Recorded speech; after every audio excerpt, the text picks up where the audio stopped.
ಪೂರಿ ಅಂದರೆ ಎಲ್ಲರೂ ಇಷ್ಟಪಟ್ಟು ತಿಂತೀರಾ ಅಲ್ವಾ?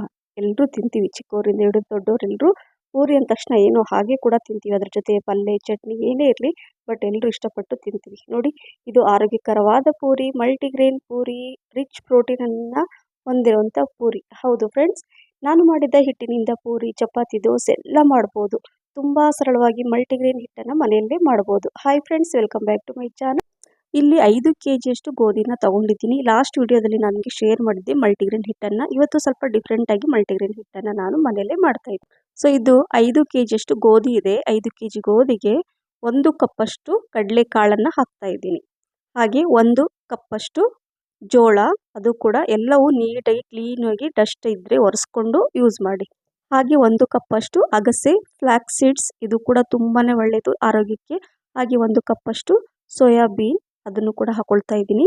1/4 ಕಪ್ಪಷ್ಟು ಇದು ಮೆಂತೆ ಕಾಳು, ಇದು ಕೂಡ ನಮ್ಮ ಆರೋಗ್ಯಕ್ಕೆ ತುಂಬಾ ಒಳ್ಳೆಯದು, ಮಿಸ್ ಮಾಡದೆ ಹಾಕೊಳ್ಳಿ. ಅರ್ಧ ಕಪ್ಪಷ್ಟು ಹೆಸರು ಬೇಳೆ ಹಾಕ್ತಾ ಇದ್ದೀನಿ. ನಂತರ ಇಲ್ಲಿ 1 ಕಪ್ಪಷ್ಟು ಓಟ್ಸ್ ಕೂಡ ಹಾಕೊಳ್ಳಿ.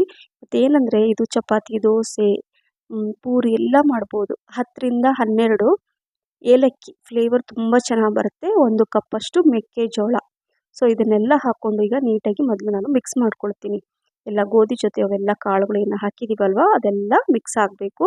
ಇದನ್ನು ನಾನು ಏನು ಮಾಡ್ತೀನಿ ಅಂದರೆ ಮಿಲ್ಲಲ್ಲಿ ಹೋಗಿ ಇದನ್ನು ನಾನು ಪೌಡ್ರ್ ಮಾಡ್ಕೊಂಬರ್ತೀನಿ, ಹಿಟ್ಟು ಮಾಡ್ಕೊಂಬರ್ಬೇಕಾಗತ್ತೆ. ಸೊ ಈ ಥರ ಹಾಕ್ಕೊಂಡು ನಾನು ಈಗ ಹಿಟ್ಟನ್ನು ಮಾಡಿಕೊಂಡು ತಂದು ತೋರಿಸ್ತಾ ಇದ್ದೀನಿ ನೋಡಿ. ರಿಯಲಿ ಫ್ರೆಂಡ್ಸ್, ಈ ರೀತಿ ನೀವು ಮಲ್ಟಿಗ್ರೇನ್ ಹಿಟ್ಟನ್ನು ಮನೆಯಲ್ಲೇ ಮಾಡಿ ಚಪಾತಿ, ಪೂರಿ, ದೋಸೆ ಕೂಡ ಮಾಡ್ಬೋದು. ನೀವು ಗೋಧಿ ದೋಸೆ ಮಕ್ಕಳು ತುಂಬ ಇಷ್ಟಪಟ್ಟು ತಿಂತಾರೆ. ಮಕ್ಕಳಿಗೆ ನೀವು ಬೇರೆ ಬೇರೆ ಸಪ್ರೇಟಾಗಿ ಕೊಟ್ಟರೆ ತಿನ್ನಲ್ಲ ಅಲ್ವಾ? ಸೊ ಹಾಗಾಗಿ ನಾವು ಮಲ್ಟಿಗ್ರೇನ್ ಹಿಟ್ಟು ಚಪಾತಿ, ಪೂರಿ ಅಂತ ರೆಗ್ಯುಲರ್ ಆಗಿ ನಾವು ಮಾಡ್ತಾ ಇರ್ತೀವಿ. ಸೊ ಈ ರೀತಿ ಯಾಕೆ ನಾವು ಮನೆಯಲ್ಲೇ ಮಲ್ಟಿಗ್ರೇನ್ ಹಿಟ್ಟನ್ನು ಮಾಡಬಾರ್ದು ಹೇಳಿ? ಹೊರಗಡೆಯಿಂದ ಪ್ಯಾಕೆಟಲ್ಲಿ ತರ್ತಿಲ್ಲ, ಎಲ್ಲ ಒಂದು ಕಾಳುಗಳು ಒಂದು 10-15 ಕಾಳು ಇರಲ್ಲ, ಸುಮ್ಮನೆ ಮಲ್ಟಿಗ್ರೇನ್ ಅಂತ ಹೇಳಿ ಪ್ಯಾಕೆಟ್ ನೋಡಿ ತೊಗೊಂಬಂದುಬಿಡ್ತಾರೆ ಅಲ್ವಾ? ಸೊ ಹಾಗಾಗಿ ಅದನ್ನು ಮಾಡಬೇಡಿ. ನೀವು ಮನೆಯಲ್ಲೇ ಈ ರೀತಿ ಮಲ್ಟಿಗ್ರೇನ್ ಹಿಟ್ಟನ್ನು ಮಾಡ್ಕೊಳ್ಳಿ. ಈಗ ನೋಡಿ, ನಾನು ಸ್ವಲ್ಪ ಗೋಧಿ ಹಿಟ್ಟು ಹಾಕ್ಕೊಂಡೆ. ಗೋಧಿ ಹಿಟ್ಟಲ್ಲಿ ಸ್ವಲ್ಪ ಉಪ್ಪು ಹಾಕ್ಕೊಂಡಿದ್ದೀನಿ, ಮತ್ತು ಸ್ವಲ್ಪ ಒಂದು 1/4 ಟೀ ಸ್ಪೂನಷ್ಟು ಇದು ಅಜ್ವೈನ್ ಕೂಡ ನಮ್ಮ ಡೈಜೆಷನ್ಗೆ ಹೆಲ್ಪ್ ಆಗುತ್ತೆ. ಸೊ ಹಾಗಾಗಿ ನಾನು ಹಾಕ್ತಾಯಿದ್ದೀನಿ.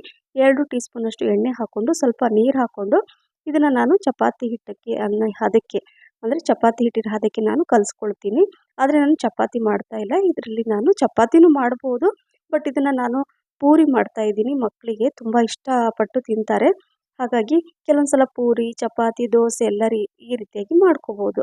ಸೊ ನೋಡಿ, ಹಿಟ್ಟನ್ನು ಕಲಿಸ್ಬಿಟ್ಟು ನಾನು ಸ್ವಲ್ಪ ಒಂದು 10 ನಿಮಿಷ ಹಾಗೆ ಇಡ್ತೀನಿ. ಆಮೇಲೆ ನಾನು ಪೂರಿ ಮಾಡಿದೆ.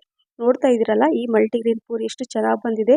ಎಲ್ಲ ಪೂರಿ ಎಷ್ಟು ಚೆನ್ನಾಗಿ ಒಂಥರ ಬಲೂನ್ ಥರ ಉಬ್ಬಿದೆ ನೋಡಿ ಅಲ್ವಾ? ನೋಡಿ, ಬಿಸಿ ಬಿಸಿ ಪೂರಿ, ಚಿಕ್ಕವರಿಂದ ಹಿಡಿದು ದೊಡ್ಡವರು ಎಲ್ಲರೂ ಇಷ್ಟಪಟ್ಟು ತಿನ್ನುವಂಥ ಈ ಆರೋಗ್ಯಕರವಾದ ರೆಸಿಪಿ ನೀವು ಮಾಡಿ ಅಂತ ಹೇಳ್ತಾ, ಈ ರೆಸಿಪಿ ಇಷ್ಟ ಆದರೆ ಲೈಕ್, ಶೇರ್, ಕಮೆಂಟ್ಸ್ ಮತ್ತು ಸಬ್ಸ್ಕ್ರೈಬ್ ಮಾಡೋದನ್ನು ಮರಿಬೇಡಿ. ಹಾಗೆ ನಿಮ್ಮ ಫ್ರೆಂಡ್ಸ್ ಮತ್ತು ಫ್ಯಾಮಿಲಿ ಕೂಡ ಶೇರ್ ಮಾಡಿ. Thank you for watching. Bye.